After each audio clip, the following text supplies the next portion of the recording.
हरे कृष्णा। तो बहुत बहुत स्वागत है आप सभी का हमारे आज के सेशन में। और आज हम चर्चा कर रहे हैं श्री गुरु वंदना, जो कि गुरु पूजा भी जिसको हम कहते हैं। गुरु पूजा के समय जिन प्रार्थनाओं को गाया जाता है उन्हें गुरु वंदना कहते हैं। और बहुत ही महत्वपूर्ण जो हैं ये प्रार्थनाएं हैं। एक बार हम किसी भक्त से सुने थे कि वो बोले कि एक बार कुछ शिष्य अपने गुरुजी से पूछे कि गुरुजी, ये जो अंतर्राष्ट्रीय कृष्ण भावनामृत संघ है ये इतना कैसे फल फूल रहा है, कैसे इतने प्रसिद्धि को प्राप्त कर रहा है। और इस प्रकार से उन्होंने किसी दूसरे संस्था के लोगों ने अपने गुरु से प्रश्न किया। तो उनके गुरु ने उनको उत्तर किया कि तुम कभी उनकी गुरु पूजा में जा करके सम्मिलित होना। तो यदि आप जो है अंतर्राष्ट्रीय कृष्ण भावनामृत संघ के गुरु पूजा में जाकर के शामिल होंगे तो आप देख पाएंगे कि कितने भाव के साथ और कितने प्रेम के साथ जो शिष्य लोग हैं वो अपने गुरु को पूजा जो है वो अर्पित करते हैं, कितने जो है प्रेम के साथ वो वंदनाएं अर्पित करते हैं।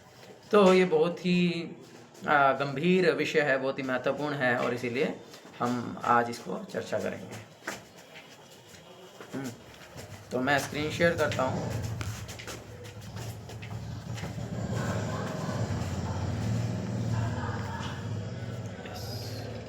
हरे कृष्णा। तो मेरी स्क्रीन आप देख पा रहे हैं?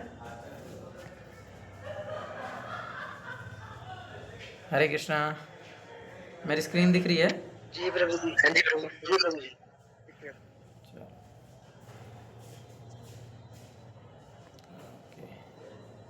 मेरा कैमरा भी मैं साथ में ऑन कर सकता हूँ कि नहीं कर सकता ना? ओके।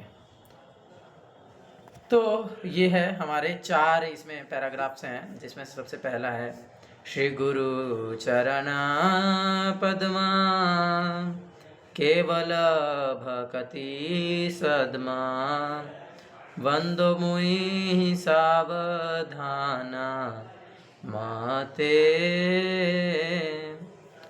वंदो मुई सावधाना माते।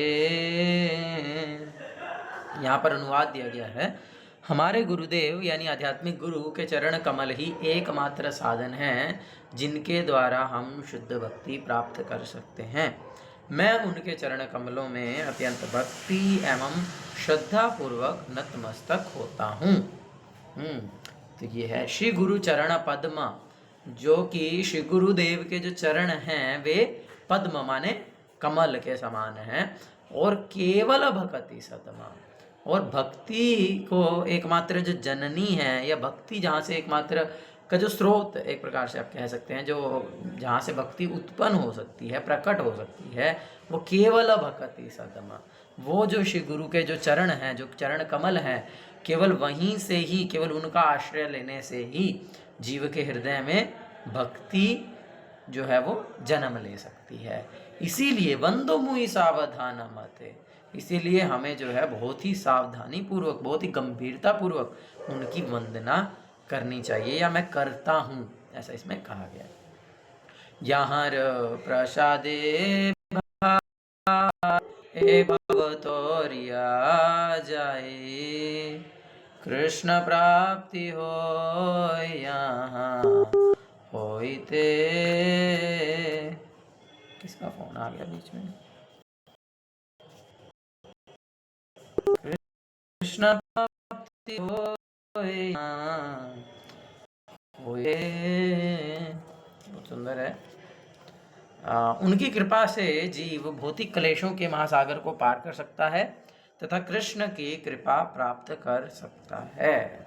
हाँ, जहाँ प्रसादे भाई, जहाँ पर भी आपको शास्त्रों में प्रसाद शब्द का प्रयोग होगा तो वहाँ पर प्रसाद मतलब खाने वाला प्रसाद नहीं है। वास्तविकता में उस प्रसाद को प्रसाद इसीलिए कहा जाता है क्योंकि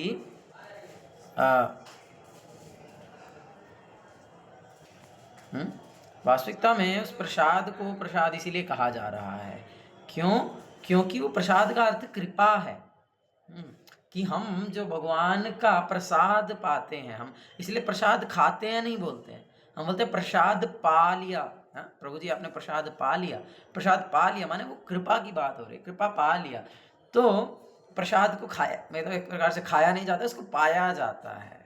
तो यानी कि प्रसाद का जो अर्थ है वो है कृपा। और भी बहुत सुंदर श्लोक हैं भगवद गीता में भी आपको मिलेगा। प्रसादे सर्व दुखानां हानिरस्योपजायते प्रसन्न चेतसः याशु बुद्धि पर्यवतिष्ठते। प्रसादे सर्व दुखानां, यहाँ पर बोल रहा है कि कृपा से, जिनकी कृपा से क्या होता है, सर्व दुखानां, सारे दुखों की हानि हो जाती है, सारे दुख जो है वो नष्ट हो जाते हैं। प्रसादे सर्व दुखानां हानिरस्योपजायते। तो प्रसन्न चेतसः याशु, और वो जब कृपा, भगवान की कृपा प्राप्त होती है तो प्रसन्न चेतसः याशु, हृदय जो है वो प्रसन्न हो जाता है। और बुद्धि पर्यवतिष्ठते, और जो बुद्धि है वो पर्यवतिष्ठते माने और ज़्यादा विकसित हो जाती है, उन्नत हो जाती है। तो इसलिए यहाँ पर बोले जहाँ प्रसादे भाई ए भवत, और आ जाए, जिनकी कृपा से इस संसार को तरा जा सकता है, कृष्ण प्राप्ति होए जहाँ होइते। और जो है इन चरणों का आश्रय लेने से, गुरु के चरणों का आश्रय लेने से ही जो है कृष्ण प्राप्ति हो जाए, कृष्ण को प्राप्त किया जा सकता है। तो अब एक और जगह पे प्रसाद शब्द आता है, कोई बता सकता है?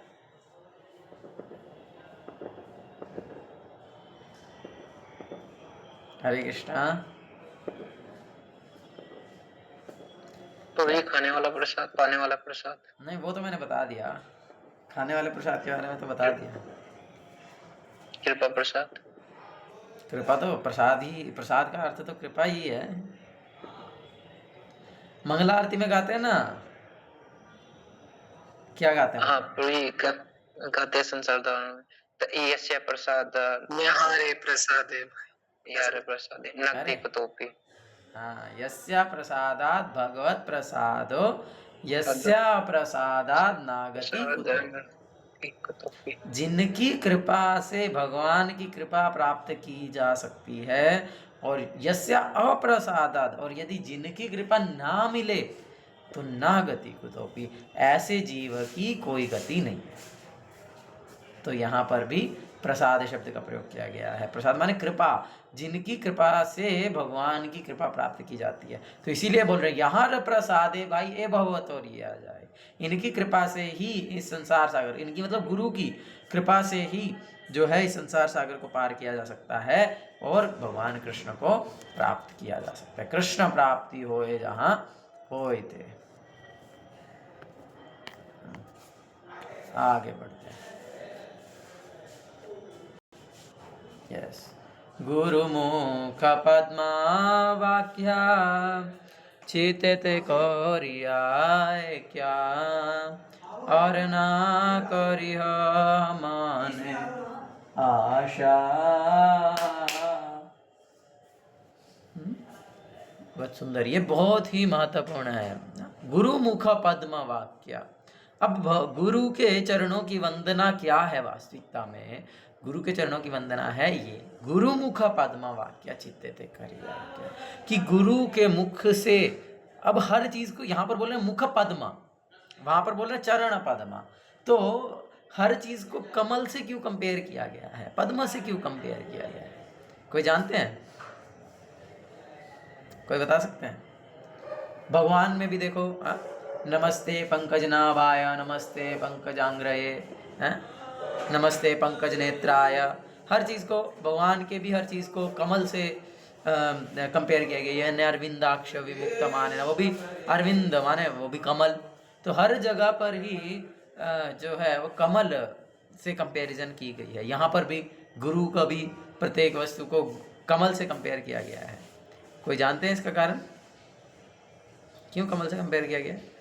वास्तविकता में जो कमल है वो बहुत, अगर हम उसकी कैरेक्टरिस्टिक्स को देखें तो बहुत सारी कैरेक्टरिस्टिक्स हैं।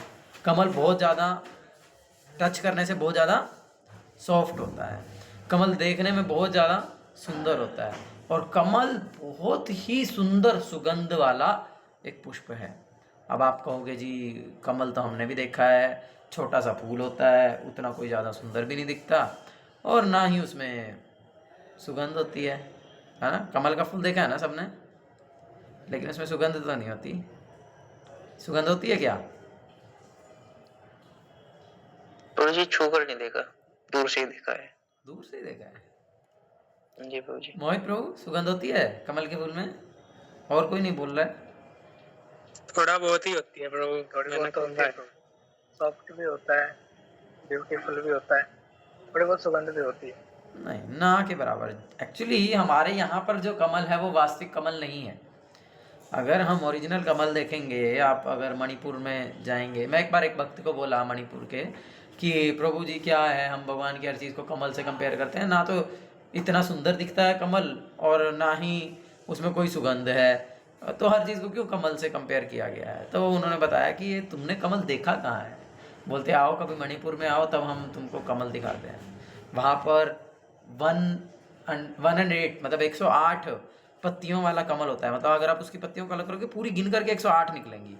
ऐसी पूरी एक ब्रीड है जिसमें हर फूल की सिर्फ 108 पत्तियां ही होती है, ना कम ना ज़्यादा। ऐसे ही 1008 पत्तियों वाला होता है, 1000 पत्तियों वाला कमल होता है। और बोलते कि इतना सुंदर होता है और इतनी ज़्यादा सुगंध होती है कि अगर पास में उसका थोड़ी सी दूर में भी पौंड है तो आपको बहुत दूर से उसकी खुशबू आने लगेगी और बहुत ही जो है सुंदर उसकी खुशबू है। तो इसीलिए वास्तविकता में जो कमल का फूल है वो बहुत ही सॉफ्ट होता है, बहुत ही सुगंधित होता है और बहुत ही सुंदर भी होता है। तो और सबसे महत्वपूर्ण बात, भगवान को क्यों कमल से कंपेयर किया गया है? क्योंकि जो कमल है वो 84 लाख योनियों में नहीं आता है। क्योंकि वो कहाँ से निकला? वो भगवान की नाभि से निकला ना, और 84 लाख योनियों की रचना तो ब्रह्मा जी ने किया। तो इसलिए जो कमल है वो 84 लाख योनियों में नहीं आता, वो दिव्य है, वो ट्रांसेंडेंटल है। इसीलिए भगवान की कल्पना जो कंपैरिजन है वो कमल से की जाती है। तो यहाँ पर है गुरु मुख पद्म वाक्या। तो भगवान गुरु का जो, अच्छा यहाँ से पढ़ते हैं, चित्त दे करिया है कि और ना करिया माने आश। मेरी एकमात्र इच्छा है कि उनके मुख कमल से निकले हुए शब्दों द्वारा अपनी चेतना को शुद्ध करूं। कि गुरु मुख पद्मा, जो श्री गुरु के मुख से निकले हुए जो वाक्य हैं, जो उनकी वाणी है, जो उनके आदेश हैं, चित्ते ते करिया है क्या, उनको मुझे अपने चित्त में एक कर लेना है, और ना करिया मने आश, और इसके अतिरिक्त कोई और आशा नहीं होनी चाहिए। मतलब केवल एकमात्र गुरु के द्वारा दिए गए निर्देशों को, गुरु के द्वारा जो बोले गए वचनों को पालन करना ही एकमात्र जीव का कार्य होना चाहिए। उसके अतिरिक्त मन में सोचना भी नहीं है, ऐसा बोल रहे हैं। और ना करी हम मने आशा, मन में आशा भी नहीं करनी है किसी दूसरी चीज के लिए। श्री गुरु चरणे रति ऐ से उत्तम गति, ये प्रसादे पूरे सर्वाशा। उनके चरण कमलों में अनुराग ऐसी सिद्धि है जो समस्त मनोरथों को पूर्ण करती है। श्री गुरु चरणे रति, यदि हमारी जो रति है, जो हमारा अट्रैक्शन है, नेचुरल अट्रैक्शन है, वो किसके प्रति हो जाए? श्री गुरु चरणे रति, माने श्री गुरु के चरणों के प्रति, माने उनकी शरण में, उनके अनुगत्य में रहने के प्रति यदि हमारी रति हो जाएगी तो क्या होगा? ऐसे उत्तम गति। तो यही वास्तविकता में उत्तम गति है, इससे ऊपर कुछ नहीं है। हाँ, अब उत्तम जो शब्द है उसके कई सारे अर्थ हैं। वास्तविकता में संस्कृत के हर एक शब्द के कई अर्थ होते हैं, तो यहाँ पर जो उत्तम शब्द आया है उसके भी कई अर्थ हो सकते हैं। जैसे कि एक तो उत्तम, जो मतलब जो हम नॉर्मली समझते हैं, उत्तम, उत्तम माने जो सबसे सर्वश्रेष्ठ है ना, उत्तम है, जो सबसे ऊपर है, उत्तम, सुपर, क्या बोलते हैं, सुपरलेटिव ना, सुपरलेटिव डिग्री, तो उत्तम है। तो ऐसे उत्तम गति मतलब सारी गतियों में सबसे ऊपर की जो गति है वो है श्री गुरु चरण गति। और दूसरा अर्थ क्या है उत्तम का? उद्गत तमहा, इति उत्तमः। उद्गत तमः माने तमोगुण को परे कर देते हैं, तमोगुण से परे जो गति है वो है उत्तम गति। हाँ, तो यहाँ पर बोल रहे हैं श्री गुरु चरणे रति ऐसे उत्तम गति। तो अगर हमारी जो रति, अभी हमारी रति कहाँ है? अभी हमारी रति संसार में है, अभी हमारी रति परिवार में है, अभी हमारी रति दोस्तों में है, अभी हमारी रति अपनी पढ़ाई में है, अभी हमारी रति बहुत सारी जगह में है। हाँ, अपने शरीर को सुख देने में है, सोने में है, इंस्टाग्राम चलाने में है, ये सब जगह पे हमारी अभी रति है। हो सकता है आपकी ना हो, आप लोग तो शुद्ध हैं, मेरी तो है। तो श्री गुरु चरणे रति ऐसे उत्तम गति। तो श्री गुरु के चरणों में रति होने जो है वो है उत्तम गति है। उससे हम दोनों अर्थ हैं कि उससे ऊपर कोई गति नहीं है, और दूसरा कि ऐसी रति होने से हम तमोगुण से उदगता, तमोगुण से मुक्त हो जाएंगे। यही से उत्तम गति। फिर क्या बोला, ये प्रसादे पूरे सर्व आशा, और उनकी कृपा से हमारी सारी इच्छाएं पूरी हो जाती हैं। इसे पिछली लाइन में क्या बोला था अभी थोड़ी देर पहले, देखते हैं कौन कौन सुन रहा है। शिवम प्रभु बताइए, अभी प्रसाद के बारे में क्या बताया था, यहाँ पर गुरु वंदना में क्या बताया प्रसाद के बारे में?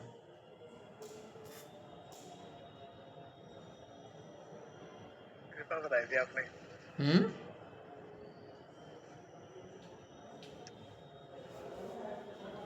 यही कि प्रसाद। इससे पिछली लाइन क्या थी ऋषभ प्रभु? गुरु मुख पद्म वाक्य चित्ते ते कोरिए। आगे आरना करियो मने आशा। हाँ, इसका हिंदी अनुवाद क्या है?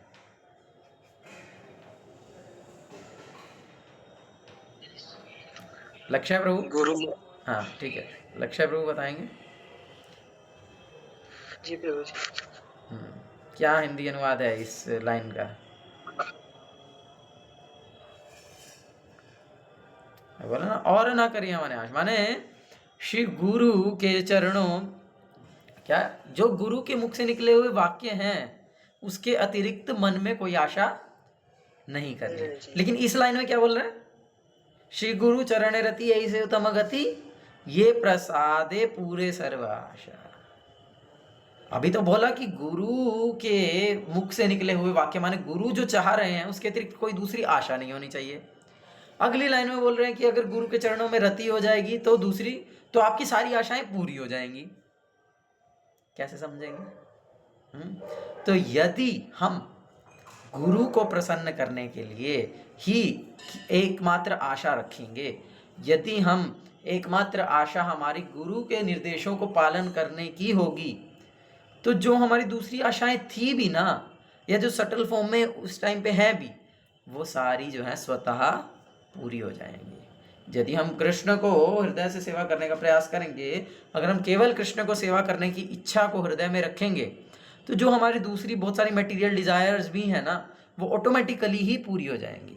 बहुत सारे लोग ये क्या बोलते हैं, ये बहाना, मैं बोल सकता हूँ इसको, ये बहाना देते हैं या ये तर्क करते हैं कि मेरी बहुत सारी इच्छाएं हैं, इसीलिए मैं जो हूँ भगवान को डेडिकेटेडली सेवा नहीं कर सकता, हाँ इसीलिए मैं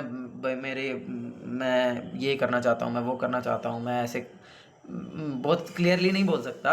आप लोग समझने का प्रयास कीजिए। कुछ भी है, मान लीजिए मुझे विदेश जाने की इच्छा है, या मुझे तो भोग करने की इच्छा है, या मुझे ये है या मुझे वो है, तो इसी कारण से मैं एज अ डेडिकेटेड जो है ब्रह्मचारी नहीं बन सकता, या मैं एज ए बहुत डेडिकेटेडली सेवा नहीं कर सकता, बहुत ज़्यादा समय मैं सेवा के लिए नहीं दे सकता, मुझे ये करना है, मुझे वो करना है। तो वास्तविकता में ऐसे व्यक्ति को उसके कर्मों के अनुसार वो चीज़ तो पता नहीं मिलेगी या नहीं मिलेगी, लेकिन जो मनुष्य जीवन का जो लक्ष्य था वो तो मिलेगा ही नहीं। लेकिन यदि वो व्यक्ति क्या कर ले, गुरु मुख पद्म वाक्य चित्ते करिया है क्या, और ना करी हमने आश, यदि वो इसको अपना ले, इसको आत्मसात कर ले, तो क्या होगा, ये प्रसादे पूरे सर्व आशा। तो गुरु की कृपा से जब वो हमसे प्रसन्न हो जाएंगे, जब हमारा उनके चरणों में रति हो जाएगा, तो उनकी कृपा से क्या होगा, सारी इच्छाएं जो हमारी थी वो भी पूर्ण हो जाएंगी। मैं पहले भी बहुत बार एग्जांपल्स दिया हूँ, है ना, कि कोई भक्त है, मतलब कोई ज्वाइन किया किसी अंतर्राष्ट्रीय संस्था को, तो उसको बहुत सारी इच्छा थी कि वो बहुत सारी अलग अलग तरह की गाड़ियों में बैठे घूमे, और इस तरह से वो सोचा कि मैं बहुत पैसा कमाऊंगा और फिर ऐसे बड़ी बड़ी गाड़ियाँ लूँगा और ऐसा करूँगा। हाँ, लेकिन फिर वो जब अंतर्राष्ट्रीय संस्था के भक्तों के संग में आया, तो उसने अपने आप को समर्पित कर दिया और सेवा करने लगा। तो क्या बोलते हैं, तो अब वो जब भगवान को सेवा ही करने का प्रयास कर रहे हैं, तो ऑटोमेटिकली भगवान, अब वो पुजारी बन गया भगवान के, तो भगवान जो हैं अब रथ यात्रा के लिए इधर उधर जाते हैं, भगवान कहीं भी जाते हैं तो भगवान के लिए तो बेस्ट गाड़ी आएगी, तो उस बेस्ट गाड़ी में अब भगवान जाएंगे तो नौकर भी तो जाएगा भगवान के साथ में, तो वो भी साथ में जा रहे। तो जितना वो अपने पैसों से कमा करके हो सकता है कि उतना गाड़ियों में नहीं बैठ सकता था, उतना उसको जो है भगवान का सेवा में लगने से हो गया। तो ये केवल एक उदाहरण, ऐसे अनेक उदाहरण हैं जो कि हम अनेक भक्तों के जीवन चरित्र से देखते हैं। हाँ, बाद में, अभी नहीं, तो अनेक भक्तों के जीवन से हम देखते हैं, और इसीलिए इसको हमें आत्मसात करना चाहिए कि हमें गुरु की सेवा करने की, भगवान की सेवा करने की ही एकमात्र आशा रखनी है। गुरु मुख पद्म वाक्य चित्ते करिए कि और ना करिए मन आश, यही भक्ति का परम रहस्य है, परम गुह्य तत्व है कि एकमात्र आध्यात्मिक गुरु जो परम शुद्ध भक्त हैं भगवान के, उनके द्वारा दिए गए निर्देशों के अतिरिक्त हमारे जीवन में और दूसरी कोई आशा नहीं होनी चाहिए। और जब हम इस प्रकार से डेडिकेटेडली गुरु की सेवा करने का, भगवान की सेवा करने का प्रयास करते हैं, तब जो हमारी दूसरी जितनी भी आशाएं हैं वे स्वतः पूरी हो जाती हैं। ठीक है, आगे बढ़ते हैं।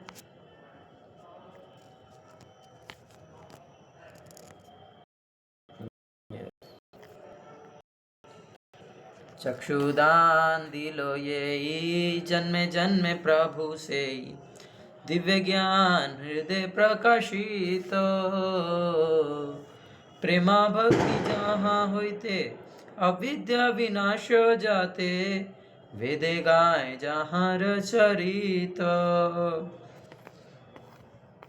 तो इट इज चक्षुदान दिलो ये, वे मेरी बंद आंखों को खोलते हैं और मेरे हृदय में दिव्य ज्ञान भरते हैं।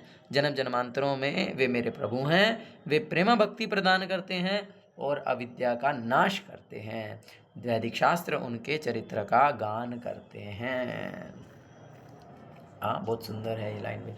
चक्षुदान, चक्षुदान, चक्षु जो है वो आप दिलो यही, जिन्होंने मुझे चक्षुदान में दे दिए हैं, माने आंखें दे दिया। बोलते हैं ना, जैसे कोई ब्लाइंड है तो भाई क्या इसको आंखें डोनेट नहीं हो सकती हैं क्या, है ना, ऐसा बोलते हैं ना, चक्षुदान तो उसको बोलते हैं संस्कृत में अगर हम देखें। तो यहाँ पर बोल रहे हैं चक्षुदान दिलो ये, अरे मेरे पास तो आंखें हैं, मैं तो सब कुछ देख रहा हूँ। तो जब दीक्षा का क्या अर्थ है, दीक्षा का अर्थ है ना द और क्ष, द का अर्थ है दिव्य ज्ञान।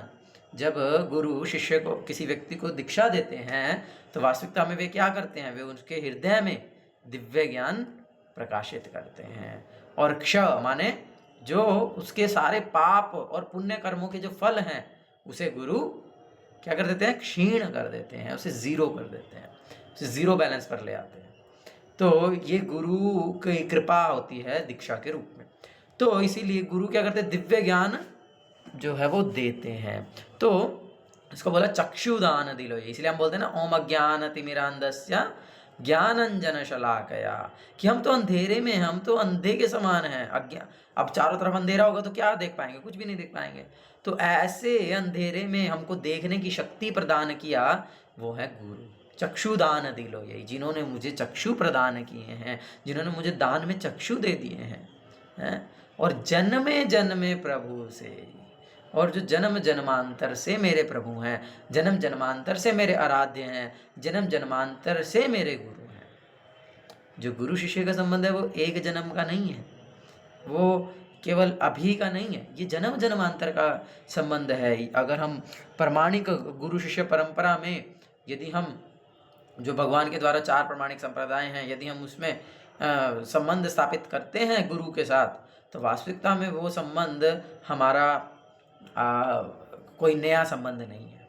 वो जन्मे जन्मे प्रभु से, वो जन्म जन्मांतर से मेरे प्रभु हैं, वो जन्म जन्मांतर से मेरे भगवान हैं। प्रभु माने भगवान होता है ना, प्रभु माने ईश्वर है, प्रभु माने वन हु कैन कंट्रोल मी। तो जन्मे जन्मे प्रभु से, तो जन्म जन्मांतर से वे मेरे प्रभु हैं, स्वामी हैं। प्रभु माने स्वामी, मालिक है मेरे, मैं नौकर हूँ उनका।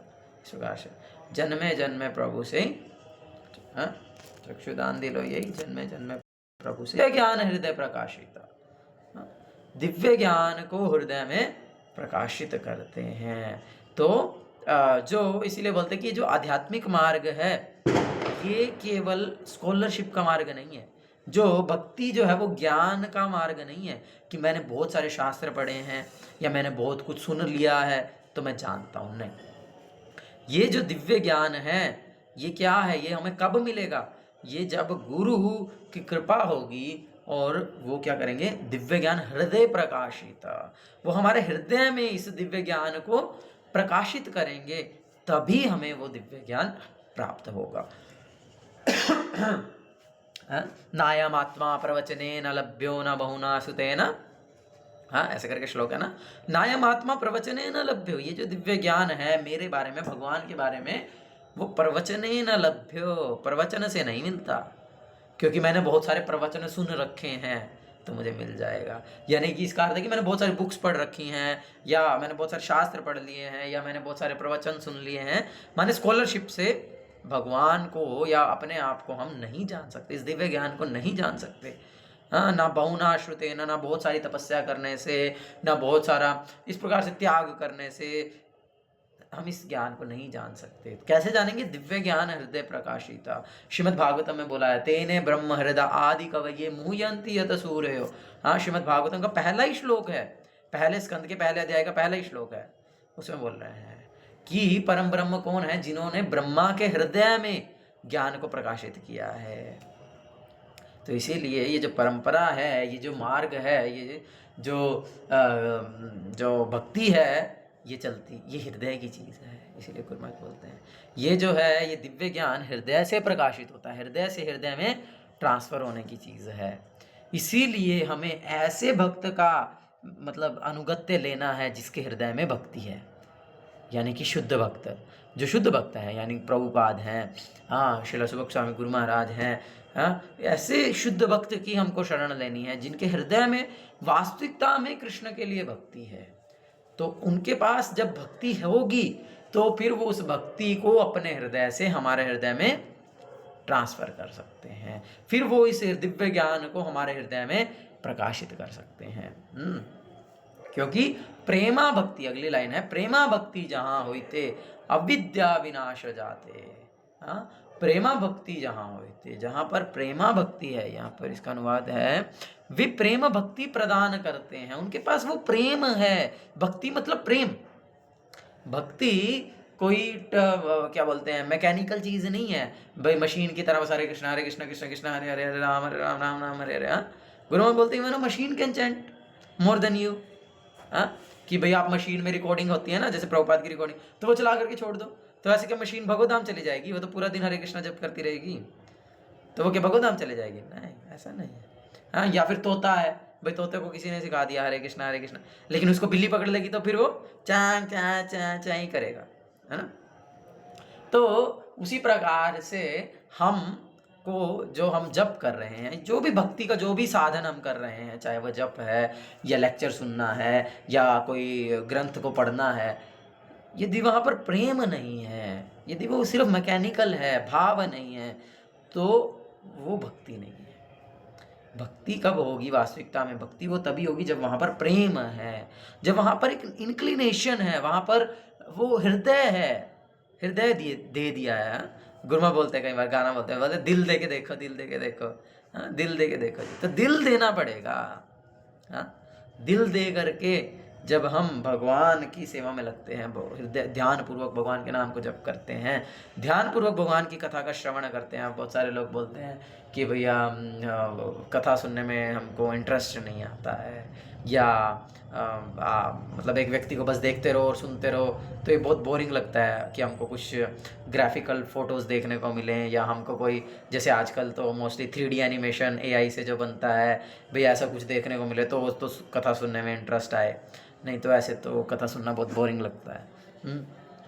इसीलिए हम क्लास में नहीं आते हैं। हाँ? या फिर बुक कैसे पढ़ें, अभी रील्स को देख देख करके माइंड तो हो गया है ना, तो रील्स तो कहाँ से बुक पढ़ने में इंटरेस्ट नहीं है, तो इसीलिए वो ऐसा नहीं होगा। तो इसीलिए प्रेम से हमको जप करना। गुरुमा बोलते हैं, जप कर रहा मन तो बगीचा में घूम रहा। हाँ, हम तो बैठ करके जप कर रहे हैं, लेकिन मन तो कहीं और ही है, कुछ और ही सोच रहा है, कुछ और ही कर रहा है। तो इसीलिए प्रेमा भक्ति जहाँ हुई थे। और ये प्रेम, ये भक्ति कहाँ से मिलेगी? गुरु की कृपा से, गुरु के चरणों का आश्रय लेने से, गुरु के मुख से निकले हुए वाक्यों का पालन करने से। और क्या करते हैं? अविद्या विनाश जाते, और वे क्या करते हैं? अविद्या का विनाश कर देते हैं। और वेदे गाएं जहाँ रचरित, और जो वेद हैं, जो शास्त्र हैं, वे भी उनके चरित्र का गान करते हैं।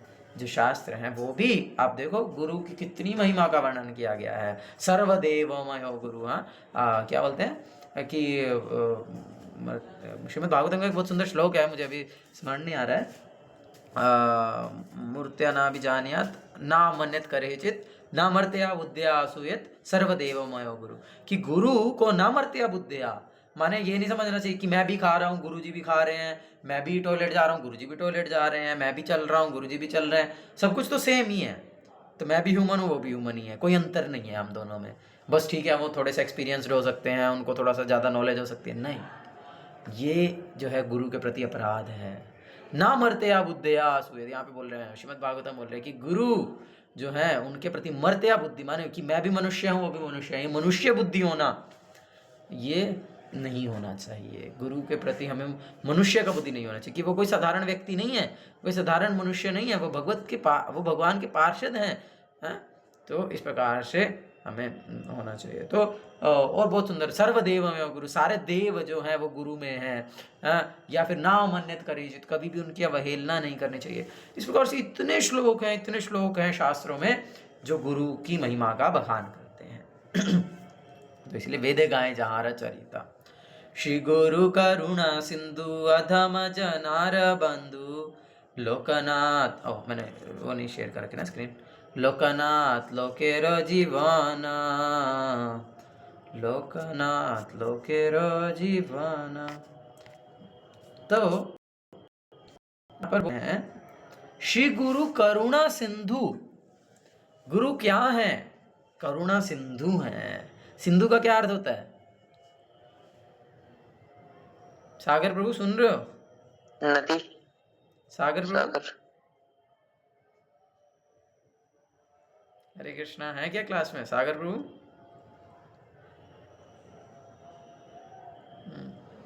शिवम प्रभु, सिंधु का क्या अर्थ है?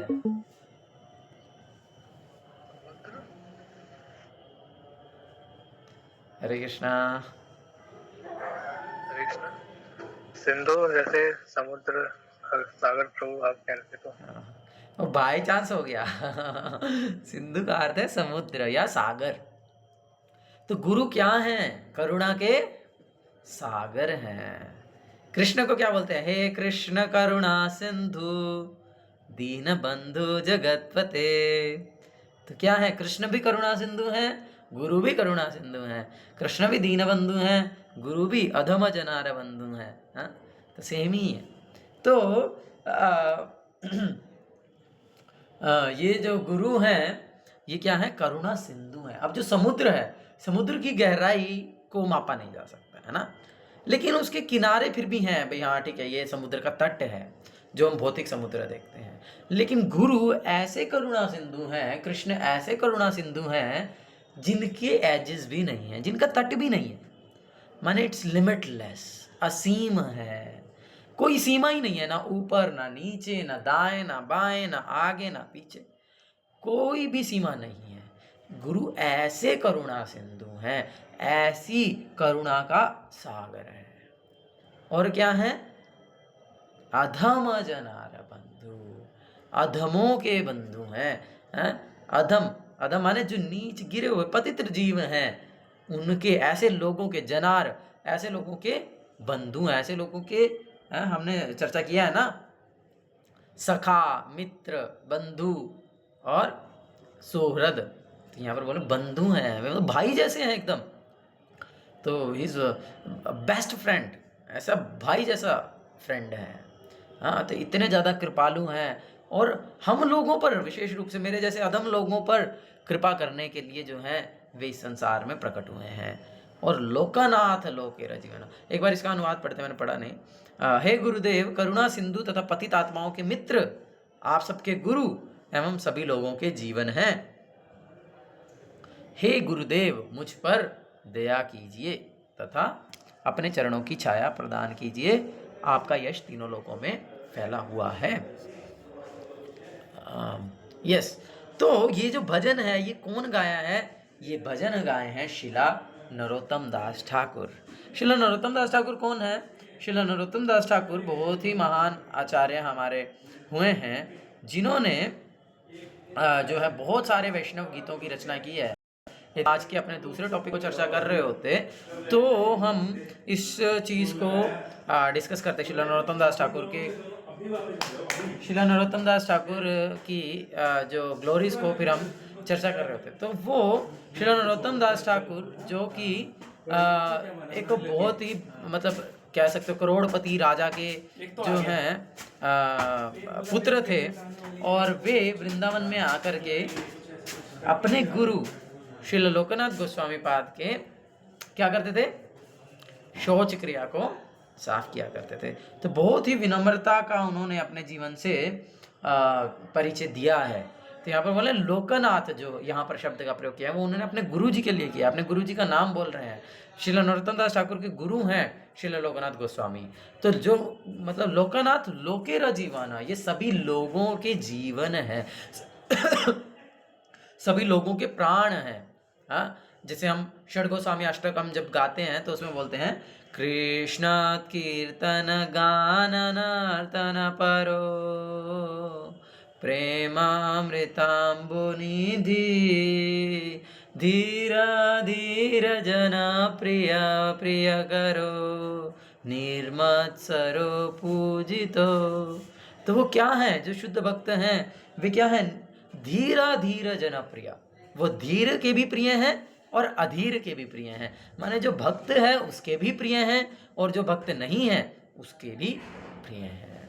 धीरा धीर जनो प्रियो, प्रिया करो निर्मत्सरो। तो इस प्रकार से, तो इसलिए यहाँ पर बोले लोकनाथ लोकेरा जीवाना, कि जो मेरे गुरु हैं वो अपने गुरु के लिए बोल रहे हैं। ये सबके कि जो श्री गुरु हैं वे सभी लोगों के जीवन है, सभी लोगों के प्राण है, सभी लोगों को बहुत प्रिय हैं। और फिर कृपा की याचना कर रहे हैं। ये सब ग्लोरिफिकेशन करने के बाद, वंदना करने के बाद, हाँ हाँ प्रभु करो दया।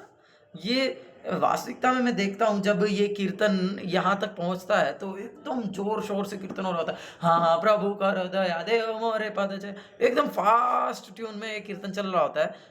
वास्तविकता में ये जो लाइन है ना, ये क्रंदन का है ना, वो है, प्रार्थना है। ये रोते हुए करने वाला प्रार्थना, हाँ हाँ प्रभु करो दया। ये यहाँ पर जो शिष्य का एक क्रंदन की मतलब क्रंदन है ये, हाँ हाँ प्रभु करो दया, कृपया मुझ पर कृपा कीजिए, हे प्रभु मुझ पर कृपा कीजिए, हाँ हाँ प्रभु करो दया। क्या करो, क्या दया करो? देहो मोरे पद छे, मुझे अपने चरणों का आश्रय दे दीजिए। हाँ, तो ये हमें हृदय से गुरु से प्रार्थना करनी चाहिए, हर रोज प्रार्थना करनी चाहिए। इसलिए गुरु वंदना हमें हर रोज गाना ही चाहिए अपना जप खत्म करने के बाद, सुबह 7:30 बजे। देखा जाए तो टेम्पल क्या बोलेंगे, मंदिर के नियम के अनुसार या मंदिर के रूटीन के अनुसार। हाँ, जब मैं घर में रहा करता था, मायापुर टीवी से लाइव देखा करता था, तो उस समय मंगला आरती का मुझे नहीं पता था, तो उस समय मैं दर्शन आरती देखता था। तो उस समय मैं किसी भक्तों के संपर्क में नहीं था, तो मंगला आरती के बारे में तो नहीं पता था। तो मैं 5 बजे के आसपास उठता था, फिर जप करता था, नहाता था, और फिर उसके बाद 7 बजे से लेकर के, या जो भी 7:10 से मंगला वो दर्शन आरती शुरू होती है, 7:10 से लेकर के 8 बजे तक अपना कमरे को कुंडी लगा के और स्पीकर में मायापुर टीवी से लाइव चला करके मैं पूरी दर्शन आरती अटेंड किया करता था। तो उसमें पहले नरसिंह आरती होती है, फिर पंचतत्वा की आरती होती है, फिर राधा माधव का दर्शन होता है, और उसके बाद परिक्रमा करने के बाद कीर्तन होता है, फिर उसके बाद गुरु पूजा होती है, जिसमें कि प्रभुपाद जी का मतलब ये गुरु वंदना जो है वो गाई जाती है। तो पूरे इस प्रोग्राम को मैं हर रोज अटेंड किया करता था और अकेले कमरे में बहुत बहुत नाचा करता था तो मुझे बहुत याद आता है गुरु पूजा स्पेशली, कि मैं मायापुर मंदिर की हर रोज गुरु पूजा अटेंड किया करता था उस समय, तो बड़ा आनंद आता था। अभी भी गुरु पूजा कभी मिस नहीं करता हूँ बहुत। जब भी मंदिर में होते हैं, आज भी वृंदावन में थे तो मैं गुरु पूजा का स्टेटस डाला ना, तो बहुत अच्छा लगता है गुरु पूजा। तो बहुत सुंदर प्रार्थना है ना, बोले हाँ प्रभु करो दया देहो मोरे पद छे। और एबे यश गुशुक त्रिभुवन, आपका जो यश है वो तीनों लोकों में फैला हुआ है। या फिर इसके एक और अर्थ है कि शिष्य जो है उसका कर्तव्य है कि वो अपना पूरा प्रयास करे, अपने पूरे जीवन को समर्पित कर दे, अपना पूरा सब एफर्ट सब कुछ लगा दे, किस लिए? ताकि जो उसके गुरु का जो यश है वो तीनों लोकों में फैल जाए। तो ठीक है, आज के लिए यहीं तक ही रखेंगे। मेरे फ़ोन की चार्जिंग 3% है, कभी भी फ़ोन बंद हो जाएगा। तो हरे कृष्णा कृष्णा कृष्णा हरे हरे, हरे राम राम राम हरे हरे। जय श्रील प्रभुपाद की जय, श्रील सुखस्वामी गुरु महाराज की जय, निताय गौर प्रेमानंदे हरि हरि बोल। किसी को कुछ बोलना है, कुछ प्रश्न है, कमेंट है तो बोल सकते हैं। आज जो हमने चर्चा किया उससे संबंधित। हरे कृष्णा प्रभु, धन्यवाद प्रभु। जैसे लाइन में दिया गया है कि मेरी एकमात्र इच्छा है कि उनके मुख से निकले हुए शब्दों द्वारा मैं अपनी चेतना को शुद्ध करूं। तो मतलब इच्छा शब्द आया है इसमें, ऐसी इच्छा जागृत हो मन में, तो इसके लिए मतलब हम क्या कर सकते हैं? प्रार्थना। फिर बोलते हैं हाँ कृष्णा। भक्ति के पास कुछ नहीं है ना, हम क्या बोलते हैं उसको, हेल्पलेस हैं। हाँ? तो इसीलिए जब हम हेल्पलेस हैं तो हमें कृष्ण से प्रार्थना करें। कृष्ण की कृपा से गुरु मिलते हैं ना, तो कृष्ण से प्रार्थना करना कि मुझे गुरु के चरणों में रति मिले, गुरु से प्रार्थना करना है। और ये होगा, इसका प्रैक्टिकल सॉल्यूशन है कि जब हम गुरु से श्रवण करेंगे, जब हम उनसे श्रवण करेंगे, जब हम जान पाएंगे कि वो कितने महान हैं, वो हमें क्या दे रहे हैं, वो हमें कृष्ण प्रेम दे रहे हैं। He is so mad after Krishna, वो कितने पागल हैं, वो कितना कष्ट कर रहे हैं हमको कृष्ण देने के लिए। तो हमारा उनके चरणों के प्रति रति बढ़ेगा, ऑटोमेटिकली अनुराग बढ़ेगा। और दूसरा, जब हम गुरु के बारे में श्रवण करेंगे, एक तो गुरु से सुनना है, दूसरा गुरु के बारे में सुनना है कि उन्होंने कितना कष्ट किया है अपने पूरे जीवन में इस कृष्ण भक्ति को संसार तक पहुंचाने के लिए। इसलिए मैं Prabhupada Lilamrita is highly recommended. हम प्रभुपाद लीलामृत पढ़ेंगे तब हम समझ पाएंगे कि प्रभुपाद कितना कृपा किए हैं, कितनी कृपा किए हैं संसार के ऊपर, कोई संभव ही नहीं है। और गुरु महाराज का भी जीवन चरित्र है, तो हम कितना कृपा कर रहे हैं गुरु जी, कितना कष्ट किए हैं। अभी भी देख लो ना, अभी तो डॉक्टर बोला बैठना नहीं है, लेकिन फिर भी घंटा घंटा बैठ करके क्लास दिए है ना। इसीलिए कष्ट बहुत करता है शुद्ध भक्त, बहुत कष्ट करते हैं भगवान की सेवा के लिए, क्योंकि वो उनके लिए कष्ट नहीं है ना। लेकिन उस कष्ट को देख करके हमें उनके प्रति कृतज्ञ होना चाहिए, उनके प्रति हमारा भावना आना चाहिए। किसी के भी प्रति, कोई भी हमारे लिए कुछ भी कष्ट कर रहा है तो उसके लिए हमारे हृदय में कृतज्ञता होनी ही चाहिए। तो गुरु तो हमें वास्तविक चीज़ दे रहे हैं, कृष्ण प्रेम, जिससे हम 84 लाख योनियों से मुक्त होकर के भगवान के धाम चले जाएंगे। हाँ? तो ठीक है, 1% बैटरी रहेगी अभी, आज के लिए यहीं पे रखेंगे, नहीं तो फिर मैं वाइंड अप नहीं कर पाऊंगा। हरे कृष्णा कृष्णा कृष्णा हरे हरे, हरे राम राम राम हरे हरे। श्रील प्रभुपाद की जय, श्री स्वामी गुरु महाराज की जय, निताय गौर प्रेमानंदे हरि हरि बोल।